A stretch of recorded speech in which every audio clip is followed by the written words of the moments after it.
Mali kɔnɔ ani Mali kɔ kan ko aw bisimila dɔgɔkun kunnafoni kɛnɛ kan min bɛ walawalali kɛ aw ye Juafuranjɛ baara kɛlenw na ani a lajɛw la. An bɛ a daminɛ ni selinjini ni o kɛra an ka jamana fantan naani bɛɛ lajɛlen la ka bɛn ni juin kalo tile 25 kari ye. O kadara kɔnɔ silamɛya dɛmɛtɔ Ansaru ɲɛjɛyɔrɔ Mali silamɛ diinɛ ɲɛmaaw ka fara ɲɔgɔn kan jɛkuluba groupement des leaders spirituels musulmans du Mali ma ɲɛma Sayed Sherif Ousmane Madana Haidara san o san ka bɛn ni selinjini ye a bɛ taa o kɛ a Bangedugu la Segu jamana ka barawuli cercle la Tamani kɔnɔ. A ka musokɔrɔba kɛrɛfɛ ni o ye Basita Tarawele ye. O kadara kɔnɔ ani silamɛw bɛ jɛ ni ka min ye selinjini ye ka boloda ɲɔgɔn fɛ min ye o baaraw ye o laadaw timɛna ka bɛn ni dimanche 2 juin kalo tile 25 ye. An ka maa minnu kun bɛ kɛnɛ kan u ye fɛn minnu sɔrɔ Tamani kɔnɔ ka bɛn ni selinjini ye o filɛ. Ba daminɛ Tamani ya k'a ka to a fila den fɛ yan ba bɛna ni ka ningi n'an ka fɛ yan ko a sanbɛ sitigiya la balimatigiya la maa ladonna ko san y'an kɛmɛ an n'a ka jɛ k'a seli an baɲuman ye a kuma la an ti ɲinɛ ko n'o ye Basita ye a n'an balimamuso Bafune ko a Haidara ko sirifila bɛ sanbɛ Mulayi n'a dɔgɔnin Baja sirifila bɛɛ de ko don Mulayi ni a kuma la a dɔgɔninw n'a denw bɛɛ fo Seguba n'a dɔgɔninw n'a denw k'u sanbɛ san ɲɔgɔn kɛmɛ sitigiya la balimatigiya la maa dalonna san ɲɔgɔn kɛmɛ an n'u ka jɛ k'a seli. An bɛ Bamakɔkaw fana fo o y'an sigiyɔrɔ ye karamɔgɔ sigilen b'anw fɛ Bamakɔ ye de Bankɔni Janginɛbugu n bɛ Janginɛbugu cɛ n'a muso fo k'u sanbɛ ka Ture ni Ɲare fo k'an ka dugutigi kura fo n'o ye Ɲare ka dugutigi kura ye Daramani k'a Ɲare k'u ni maa ladon n'olu kun y'an gɛn n'an sɔrɔ an bɛɛ b'an ka dugu rɔ ne yɛrɛ kunna taa Maribugu Ture ni Ɲare ni a kuma la surakaso fila Haidara ka bakɔrɔba b'u fo ni seli in na. An bɛ dugawu k'a ye Ala ka hɛrɛ k'a ye Ala ka hɛrɛ k'a ye Ala ka yuru laban ɲɛ Ala ka laban ɲɛ Ala ka laban ɲɛ ya Allah ya Rabbi maa maa nana sirifu nɔfɛ an bɛ dugawu k'a bɛɛ Ala ka bɛɛ mago ɲɛ maa maa bɔra yɔrɔ ya Allah ya Rabbi min ka kɛnɛ ya Allah ya Rabbi Ala ka dɔ fara u ka kɛnɛ kan min bananen don ya Allah ya Rabbi Ala k'u lafiya an dɔw ka yɛrɛ ya Allah ya Rabbi Ala ka sini kɛnɛ da a n'a ka denbaya ma Ala ka sini kɛnɛ da a ka denbaya ma n'a Ala kira hɔrɔma ye Kuranil azimu بدولة رمضان صلى الله وسلم. أعوذ بالله من الشيطان الرجيم بسم الله الرحمن الرحيم اللهم صل وسلم على سيدنا ونبينا محمد وعلى آله وسلم. أم إسلام بلا جنفو إسلام يا كفولي نالك كسين علىك النمان علىك بركة علىك وجدان بلا جنكا أنو كادي رمضان تمانية نسيل كلي أكرم وفيا نبلا استراليا أكرم وفيا أكاد دورا بيرو إنترناشونال تورا كإسلام بلا جنفو كدين بلا جنفو san ɲɔgɔn caman bɛ Ala bolo Ala ka yirana ni si ni kɛnɛya ye an bɔra sunkalo la sisan ka ɲini Ala fɛ bato minnu kɛra kɔnɔ Ala ka bɛɛ labi bato minnu kɛra kɔnɔ Ala k'u labi saraka minnu bɔra kɔnɔ Ala k'u minɛ ka silamɛ bɛɛ lajɛlen fo ka diɲɛ bɛɛ fo ka ɲini Ala fɛ fitinɛ min bɛ diɲɛ kɔnɔ Ala ka ban pewu Ala ka bɛn don diɲɛ kɔnɔ san ɲɔgɔn caman bɛ Ala bolo Ala ka yirana ni si ni kɛnɛya ye k'a fɔ bɛɛ lajɛlen ye k'a sanbe Ala ka si d'an ma ka kɛnɛyaw d'an ma Ala ka bɛn sabati diɲɛ bɛɛ kɔnɔ ka foli segin an karamɔgɔ yɛrɛ ma Sayid Sherif Ousmane Madana Haidara si jan ani kɛnɛya Ala k'aw di a n'a ka denbaya ma ka don ni tɔɔrɔ bɛɛ lajɛlen ni ɲɔgɔn cɛ ka hɛrɛ kɛ an bɛɛ lajɛlen ye. An bɛ aw fo ka waliɲuman dɔn ɲinan seli Ala y'a yirana Tamani yan an nana seli kɛ an karamɔgɔ fɛ o hukumu kɔnɔna na an bɛ sanbɛ foli lase karamɔgɔ n'a ka denbaya ma ka sanbɛ foli lase maliyɛnw bɛɛ ma ka sanbɛ foli lase tele Sherifila kanubagaw bɛɛ ma minnu bɛ tele Sherifila filɛ Mali kɔnɔ minnu b'a filɛ Mali kɔfɛ k'a fɔ ɲɛna hali bi u ka dugawu kɛ ni Ala sɔnna tele Sherifila ka bɔ salon na ka na ɲinɛna an sera ka ko caman kɛ donc ka bɔ ɲinɛna ka taa san wɛrɛ la an bɛ Ala deli Ala k'a kɛ an ka se ka sankɔrɔta sɔrɔ o fana na donc san camanba bɛ Ala bolo Ala k'o di an ma Ala k'a kɛ kɛnɛya ye Ala k'a kɛ sabati ye Ala k'a kɛ sankɔrɔta ye Ala k'o kɛ Ala kira kosɔn Ala k'o kɛ a bɔnnaw kama sallallahu alaihi wa sallam. An nisɔndiyalen don an fari fonilen don bi donba in na ni o de ye seli don ye alhamdulillah bato caman kelen kɔfɛ ni o de kaloba min ni o kɛra kira mantonw ka kalo ye n'o ye sunkalo ye o bato ba ninnu bɛɛ kɔfɛ ka subako kɔnɔ ka di an ma kira mantonw ma n'o ye lailatul qadri ye o bɛɛ tɛmɛlen kɔfɛ an nana don min na ni o de ye idil fitri n'o ye selicini ye o ye bato ninnu bɛɛ sedon ye a seyɔrɔw la ka bɛn waati yɛrɛ dafa ma ka fara zakatal fitri minnu b'a kɔnɔ olu fana bɔli ye o kɔrɔ an bi donba la bi an bi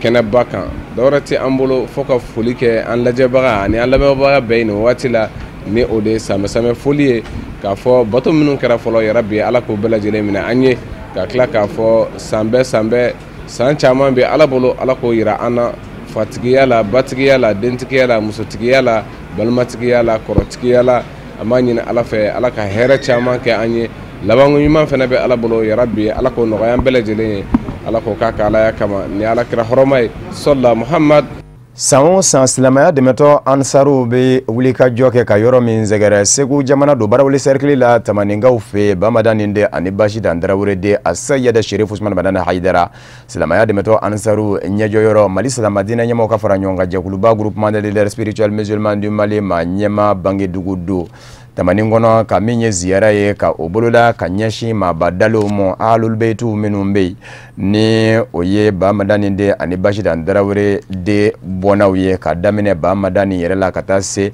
balima tɔw minnu danbɛ ye ka dugawu caya ni ka labanna ka ala deli ala bɛ se ka nafa ni u barika ye ka sabu kɛ u ka cɛsiri ni u ka wulikajɔw minnu kɛra u ka ɲɛnamaya kɔnɔ ala kosuma na ala ɲɛsira ɲɛna ala bɛ se ka nafa ni u barikaw ye cogo min o baaraw ɲɛnamayara an ka jamana kɔnɔ Tamaninkaw fɛ kɛrɛnkɛrɛnnen ɲɛna ka bɛn ni alamusa juin kalo tile 29 ye a Sayida Sherifu Usman Madana Haidara ale tun bɛ kɛnɛ ka mɔgɔw bɔra Mali fan 4 bɛɛ lajɛlen la ani diɲɛ fan caman fɛ ka ɲɔgɔn sɔrɔ Tamanin kɔnɔ an ka mɔgɔw sera ka fɛn minnu sɔrɔ ka bɔ yen Ustaz Mokhtar Bagayogo Usmana Zogore Amadu Jalo Buya Jageli Kulibali Ibrahima Kulibali ka taa se Abdurahmane Malen Fuseni Keita o filɛ nin sigata la ka bɔ barawuli cercle kɔnɔ Tamani ziyara o kelen do bi lajɛraw la belebele dɔ ye an ka jamana kɔnɔ alisilamɛya tɔgɔ la mun bɛ labɛn sa o sa alisilamɛya dɛmɛtɔ Fédération Ansardine International fɛ ka ɲɛsi an karamɔgɔ a Seyidi Sherifu Usman Madani Haidara o fa a mɔkɛ ani a bɛnbakɛ minnu dalen do Tamani kaburu don na ka bɛn ni ɲinan sa ye san 2017 baaraw daminɛla ko labɛnnikɛ jɛkulu fɛ commission d'organisation ni bismillayili ye ka bɛn ni arabado ye juin kalo tile 28 ka bɛn ni nɛgɛ kaɲa 16 waatiw ye o mun senfɛ jamana 10 ka fara an ka jamana denw kan olu bɛɛ ma yera a kɛnɛ kɔnɔ dugu jɛlen alamusa juin kalo tile 29 ladala kuranɛ kalan bɛ kɛ ziyara senfɛ o fɛnɛ bolodara ka bɛn ni nɛgɛ kaɲa 10 waatiw ye 10h lansaraseliw tɛmɛlen kɔfɛ ka bɛn ni nɛgɛ kaɲa 16 waatiw ye ziyarakɛlaw bɔra jamakulu k'u kunda Tamani kaburu do kan walasa u nata u ka dugawu dɔw kɛ ka ɲɛsin ni maa sanima ninnu ma minnu dalen do ye o tɛmɛnen kɔfɛ k'a ɲini ala fɛ n'o maa sanima ninnu barika ye ala bɛ se ka u ka makow ɲɛnabɔ cogoya min na. Alhamdulillah nin kɔni nin ye ziyara yɛrɛ an bɛ a kɛnɛ yɛrɛ de kan sisan parce que sɔgɔmada tun ye kuranɛ kalan ye mais an wilikun yɛrɛ ye mun ye n'o ye kaburu ziyara ye bon wula in na yɛrɛ de ye o baara in yɛrɛ n'o ye jama yɛrɛ nakun ye donc alhamdulillah karamɔgɔ yɛrɛ a sera kɛnɛ kan sisan donc kalanw bɛna daminɛ nin ye baara ye karamɔgɔ y'a daminɛ depuis ni a fa nɔfɛ depuis n'a mɔkɛw la ala y'a kɛ fa yɛrɛ fatura karamɔgɔ tɛmɛna o sira kelen de fɛ a b'a kɛ a ma mɔgɔ wele mɔgɔw de y'a yaala ka tugu a nɔfɛ kelen kelen mais bi fo kana jama yɛrɛ caya kana kɛ mɔgɔw bɔ diɲɛ fan bɛɛ fɛ kana ala donc an b'o de kɛnɛ kan kana dugawu kɛ karamɔgɔ a faw n'a mɔkɛw ye ani silamɛ su bɛɛ lajɛlen ka segin tuguni k'a ɲini ala fɛ ala k'a kɛ olu fana kama hami minnu banna ala ka hami ninnu dilan an b'o de kɛnɛ kan ni ala sɔnna ma dugawu minnu bɛna kɛ ala k'a bɛɛ minɛ ala kɛ kira kanu kosɔn sallallahu muhammadu mɔgɔ o mɔgɔ i bɔra yɔrɔ o yɔrɔ la an y'a ɲini masa jabaru fɛ ya rabi alahu bɛɛ lajɛlen sera yan nɔ farajɛla bi yan bi farafina bi yan bi farajɛla dugu tɛ min tɛ yan farafina dugu tɛ min tɛ yan o tuma an b'a ɲini ala fɛ bɛɛ ɲuman sera hɛrɛ la ala ka bɛɛ ɲuman segin hɛrɛ la ka taa denbaya ɲuman sɔrɔ maaba caman de ye ɲɔgɔn sɔrɔ kɛnɛ in kɔnɔ kɛnɛ mun labɛnna alisilamɛya tɔgɔ la kɛrɛnkɛrɛnnenya la politikimaw sigida ɲɛmaw dugutigiw diinɛ ɲɛmaw fo ka taa se kunnafoni ɲininaw ma. Nisɔndiya kɔni tɛ se ka fɔ ka ban parce que ni mɔgɔ min ye jateminɛ kɛ i b'a ye k'a fɔ k'a daminɛ kunu ka se bi ma ka se sɔgɔmada in na ma fo ka na se wula in na ma jama bi jama nana o kɛra jamako dan ye ni mɔgɔ min y'a ye k'a fɔ kari hakɛ min nalen don 300 ɲɔgɔn na ka taa se moto 3,000 ni kɔ ma ka taa se adamaden 16,000 ɲɔgɔn na de nana tamani yan nɔ donc o b'a jira k'a fɔ ko fɛn min bi yan nɔ ko fitinin kun tɛ kuranɛw kalanna jamana kɛra dugawu ye dugawu kɛra jamana ye maaba caman kun bɛ kɛnɛ kan min y'an ka diinɛ mɔgɔw ye aw yɛrɛ ni ministre ka ciden ye ɲɔgɔn ye komi a yɛrɛ ma yan sɔrɔ donc jamana ɲɛmaaw ka hakilila ye min ye o de ka dugawu kɛ jamana in ye walasa jamana in bɛ se ka kisi walasa jamana in bɛ se ka ɲɛtaa kun sɔrɔ donc ne hakili la k'a fɔ dɔwɛrɛ ma kɛ yan nɔ ni o n'a ɲɔgɔnnaw tɛ. Alhamdulillah an nana tamani ziyara la an nana an karamɔgɔ ka wele jaabi n'o ye Seyid Sherif Usmana Haidara ye san o san nin ziyara in bɛ kɛ tamani ka na bɔ an ka maakɔrɔw la ka miiri ni tasi kɛ ka duwawu kɛ ka duwawu k'u ye mais ka duwawu k'an yɛrɛ ye ka duwawu kɛ jamana ye ka duwawu kɛ jamana ɲɛmɔgɔw ye ka duwawu kɛ jamanaden bɛɛ ye ka duwawu kɛ diɲɛ silamɛ bɛɛ ye sigi ye sigiba ye a bɛ hakili di mɔgɔ ma mɔgɔ min mana a sɔrɔ ka se yan jama min ye ɲɔgɔn sɔrɔ yan u ye ɲɔgɔn sɔrɔ yan kun min na tile damadɔ sigi min kɛra ka kuranɛ kalanw kɛ ka yasiniw kalan duwawu fasɔn fasɔn ala wele fasɔn fasɔn n'a bɛ se ka maa surunya ala la ka maa gɛrɛ ala la o duwawu kɛra maa ka sɔrɔ o jama la o ye kunnadiya de ye ni ala ye maa min kanu i ka ye o ye kunnadiya ye a kɛra dugu min kɔnɔ a kɛra jamana min kɔnɔ o y'o jamana fana ma kunnadiya ye an b'a jigiya k'a fɔ nin kɔfɛ an ka gɛlɛya camanw bɛ yen minnu bɛna nɔgɔya gɛlɛya kɛrɛnkɛrɛnnenw mais gɛlɛya minnu ni jamanaden bɛɛ jɛlen don a la ni jamana ɲɛmɔgɔw fana ni jamanadenw jɛlen don a la donc occasion kunu ka duwawu kɛ bɛɛ ye silamɛ bɛɛ maliden bɛɛ mali jamana ɲɛmɔgɔw danaya min kalifar'u la u ka se ka danaya fa donc an nana ka na bonyamasegin kɛ an karamɔgɔ ye ministre tɔgɔ la gouvernement tɔgɔ la ani président de la république Elhaji Ibrahim Boubacar Keita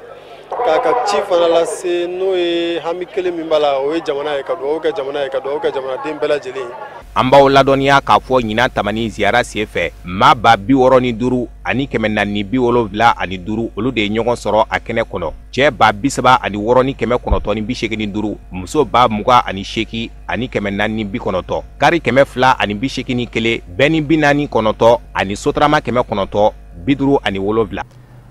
Seko ni dongo tigilama min bɛ an ka jamana kɔnɔ Aja Fatumata Kone Babani Ngone ale ka jɛkulu sigira senga fondation Babani Ngone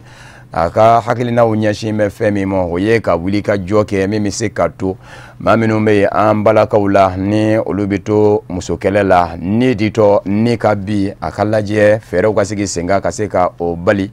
O tɛmɛnen kɔfɛ denmisɛnnin nzayaw olu bɛ se ka kɛlɛ ni fɛɛrɛw sigili ye senga fɛɛrɛw minnu ni dali masakɛ ma k'o nɔgɔya jɔni sen la ye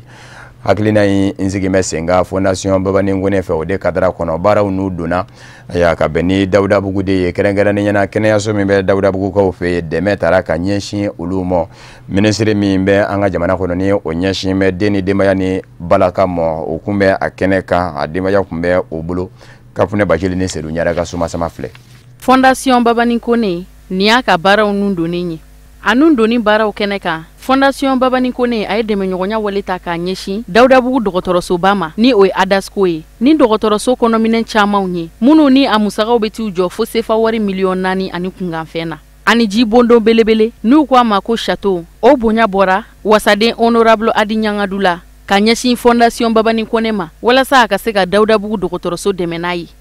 Komi san jan tɛmɛnen 2009 la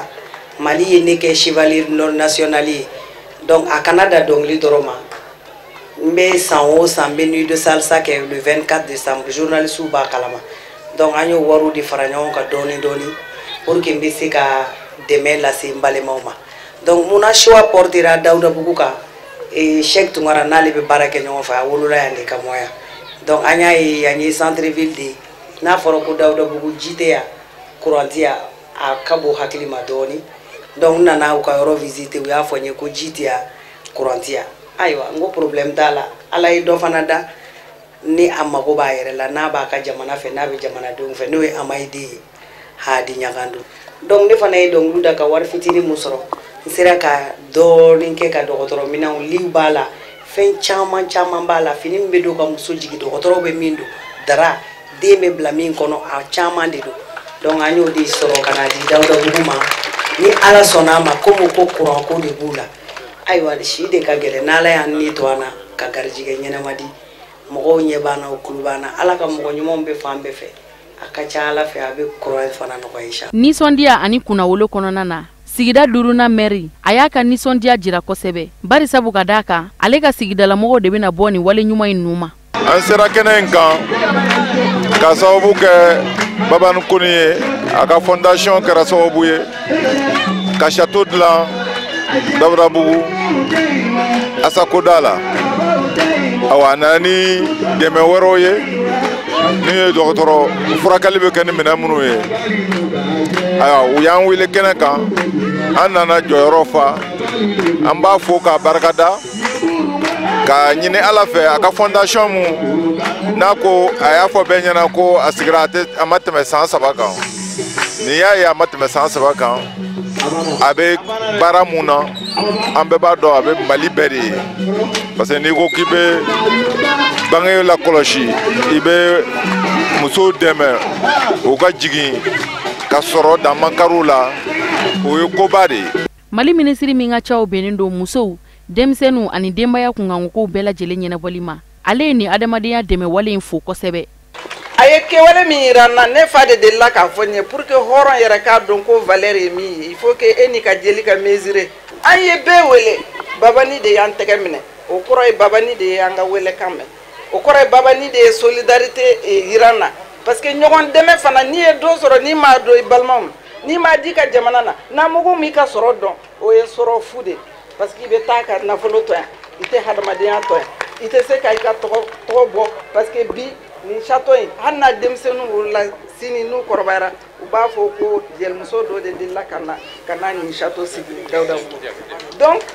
an bɛ nin lancer bi ala k'a kɛ kɛnɛya ye le château est lancé an fana tɛ na y'an bila. Fondation Baba Nkoni a kolomokarili kɛnɛ kan dɔgɔtɔrɔso kɔnɔ minɛn camanw olu dira Adasco ma ni o ye Dawudabugu kɛnɛyasoba ye sani ka labana k'u ka châteauba in kolomokari walasa ka dɔ fara kɛnɛ in sankɔrɔta kan balani duma o ma kɛ masi negela ye.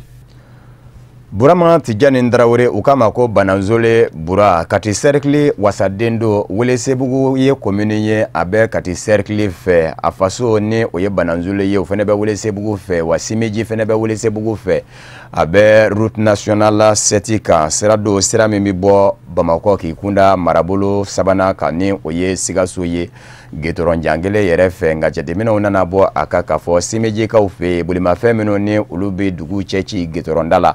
a dugu cɛcitɔ u ni dafalen min na u n'o dafalen ngele bɛ don a kɛra sababu ye ni ka Simejikaw kɔni kɔnɔ wa bari sabu ka daga kuma bɛɛ denmansaw kɔnɔ bi gwa ni u denw ye Getoro dalalaw la o de kosɔn wele bilale Bananzole Burama ni o ye Burama Tijani Darawere ye kati cercle wasade a ye a lajɛ ka Simejikaw bolomagwɛn Sefawari miliyɔn 1 o bɛ se ka don sira dilali musakaw da fɛ u ko fɛn min ma ko gendarme couché ni a bɛ kɛ sababu ye ka bolimafɛn senna zumaya o sera ka dilan Simejikaw fɛ Simeji n'a lamini bɛɛ lajɛlen bɔra ka ɲɔgɔn sɔrɔ a kɛnɛ kan Sherifla TV jabarani maa min kun bɛ ka bɛn ni araba juin kalo tile 28 ye Abdulkarim Sakɔ n'a ka jata la Samba Tarawele kun don. Ni kɛra nisɔndiyaba ye Simejakaw fɛ yen Welesebugu commune na ka wasaden Burama Tijani Tarawele bisimila hali n'a y'a sɔrɔ su kolen kun ka fara nɛnɛ fɛnɛ kan Burama min n'a nan bɛ gendarme couché da Simejikaw fɛ yen n'a bɛ fɔ a ma tubabukan na ko ralentisseur gendarme couché min n'a musaka bɛ taa an ka sefa wari miliyɔn 1 na a kɛra nisɔndiyaba ye dugu mɔgɔw fɛ yen. An b'o kɛnɛ de kan o kuma la nisɔndiya min kɔni bɛ ne la ni ko ne kɔni k'a fɔ n tɛ se k'a fɔ ni ka s'a dan na gendarme couché an y'a ɲini a ka ca san 20 kɔ ye bi an tun gɛrɛsɛgɛ ma don a la ni ala y'an gɛrɛsɛgɛ don la bi ayiwa anw bɛ foli ani tanu de kɛ Bananzole Burama ye Bananzole Burama de ye sababu ɲuman ye parce que gendarme couché ko fɛn a ka gɛlɛn an sera fama caman ma se ka ɲɛnabɔ parce que hali ne b'a ɲɛnabɔ n'a dala wariko la a wari tɛ sɔrɔ mɔgɔ bolo dɛ maa min ko n b'o kɛ ayiwa o de kɛra buramuso ni burama ye bi ni ala y'a kɛ o y'ala tigɛ burama ye o doni ta ka bɔ an kun bi an bɛ dugawu de kɛ burama ye Siminji dugutigi tɔgɔ la Siminji musow tɔgɔ la cɛmisɛnw bɛɛ lajɛlen tɔgɔ la a ye bɛɛ lajɛlen na kɛnɛ kan bi a nisɔndiya bonya kama hali ni ko an ka si yan bi an bɛ si yan. Siraba kasaraw ka ca siraba in kan sira min n'a bɛ bɔ Bamako ka taa Sikaso n'a bɛ fɔ ma ko route nationale 7 dɔw yɛrɛ kɔnɔ ko RN7 o hukumu kɔnɔna na siraba kasara kɛmɛ ka cɛnniba de don Simidi dugudenw kunna o de la u y'a ɲini u ka ɲɛmaaw fɛ kɛrɛnkɛrɛnnenya ma u ka wasaden n'o ye Burama Tijani Traore ye u ka fɛɛrɛ kɛ cogo min dɔ bɛ se ka bɔ siraba kasara ninnu na. Ni accident in kɛra ni kasara sera Simidikaw ma don min na ci sera mairie ma mairie dusukun kami n'a la kosɛbɛ an ye baara fɔlɔ min kɛ o ye ka laɲini kɛ ka sɛbɛnni kɛ ka ɲɛsin cakɛda min ɲɛsinnen bɛ siraba lakanani ma an ye sɛbɛn kɛ ka ɲɛsin olu ma olu ko an ma k'a fɔ tiɲɛ yɛrɛ la olu bɛ yɔrɔ min na sisan musaka min bɛ di n'a bɛ di ka siraba lakana ka kusew da sira la musaka tɛ ale bolo an dun ka wasaden n'o ye Banazɔlen Burama ye a bɛ ci lase a bɛ tila ka musaka bɔ donc n bɛ se k'a fɔ an bɛ nin kɛnɛ min kan nin y'a siɲɛ filanan ye kuse dali la an y'a daminɛ Banazɔlen an bɔra Banazɔlen fɛnɛ kɛra kasara ye nin cogo la a ye kuse fila da ye ka bɔ yen sisan bi an bɛ Siminji. An b'a waladɔnna k'a fɔ nin baara in kɔni kɛra nisɔndiya ye a kɛra wasa ye dugudenw bɛɛ sewara u ka nisɔndiya yira kɛnɛ kan wasaden yɛrɛ n'o ye Burama Tijani Traore ye a y'a yira k'a fɔ nin baara in ale ni nin kɛli ka kan sabu debiteya n'o ye wasadenya ye biro kɔnɔsigi dama tɛ a ko k'a nisɔndiya bɛ a wasalen don nin baara in na a y'a ka nisɔndiya a n'a ka farifoni yira ala ye baara in kɛli nɔgɔya ye cogo min. Siminji sigilen bɛ ni goudronba in dala n'o ye goudron international ye a bɛ fɔ min ma ko RN7 a yɛrɛ b'a dɔn camion caman de bɛ tɛmɛ ni sira in fɛ ka taa Abidjan fanfɛlaw la donc ka sira fanga de bonyana cakɛbonba min n'o ɲɛsinnen bɛ an ka goudron ninnu lakanani ni a kɔlɔsiliw ma n'o ye direction nationale des routes an sera yen olu ko wari tɛ olu ka wagante ba kɔnɔ nin wagati in na ka nin baara ninnu kɛ ko fɔ ni député ne bɛ se ka wuli k'i jɔ ka a wari bɔ i yɛrɛ kun n ko ni ala nin kɛra sɔrɔ ma ni wari tɛ aw bolo ne yɛrɛ bɛ wuli ka n jɔ sabula ne tɛna an ka maramɔgɔw olu kasara mobili kasara ka olu sɔrɔ wagati bɛɛ an ka dugu in na n ko n tɛ sɔn o ma ayiwa ne k'u ma a ye mɔgɔ ɲini ka di yan a ka cakɛda la minnu bɛna baara kɛ a musaka bɛnna fɛn o fɛn ma n b'a sara ayiwa an bɛnna ralentisseur fila n'o ye gendarme kuse fila ye ani panneau de signalisation min bɛ kɛ dugu fan fila la goudron fan fila bɛɛ la ni mɔbili bɛna u ka se ka a tamasere ye ka ko gendarme kuse bɛ yan ekɔliso fɛnɛ bɛ yan ayiwa o musaka kurun bɛnna $1,000,000 de ma o la sa an nana baara filɛ ka kɛ nin ye gendarme kuse fɔlɔ o filɛ ka da nin ye ni nin banna tuguni an bɛ taa dugu donda la ye ka taa kelen wɛrɛ fɛnɛ da ye panneau de signalisation aw yɛrɛ ɲɛ b'o la u bɛ k'o monter kelen bɛ turu dugu donda la ye dugu bɔda fɛnɛ kelen bɛ turu ye ayiwa nin kun tɛ dɔwɛrɛ ye ka an balimaw kisi ni siradala kasara ma min kɛra ni mɔgɔ ntanyana la o ɲɔgɔn wɛrɛ kana kɛ Siminji yan tuguni o ka ban pewu mɔbiliw fɛnɛ kun bɛ tɛmɛ ni 120 à l'heure ye u yɛrɛ tɛ dɔw ko dugu yɛrɛ bɛ yan o ka ban bi pewu. An b'a waladɔnna k'a fɔ nin kɛra nisɔndiyaba ye dugu kɔnɔ dugu mɔgɔw bɔra cɛw bɔra musow bɔra a denmisɛn n'a maakɔrɔ bɛɛ a kɛra nisɔndiyaba ye. Dɔgɔkun kunnafoni minnu sera ka sɔrɔ kibaruyaw la ka lase aw ma ka bɛn ni nin kuma ye nin de don k'aw fo ka wale ɲuman dɔn Mali kɔnɔ ani Mali kɔ kan aw minnu gɛn kun bɛ ka ɲamada ka ɲɛsin Serifila TV jabarani ma wale ɲuman dɔn bɛ ka lase aw bɛɛ lajɛlen ma laseli wɛrɛw ni maa min bɛ ɲɔgɔn sɔrɔ o ye Usumani Zogore ye yanni o cɛ ne b'a fɔ yan ka kan bɛɛ diɲɛ waati wɛrɛ n'Ala sɔnna ma.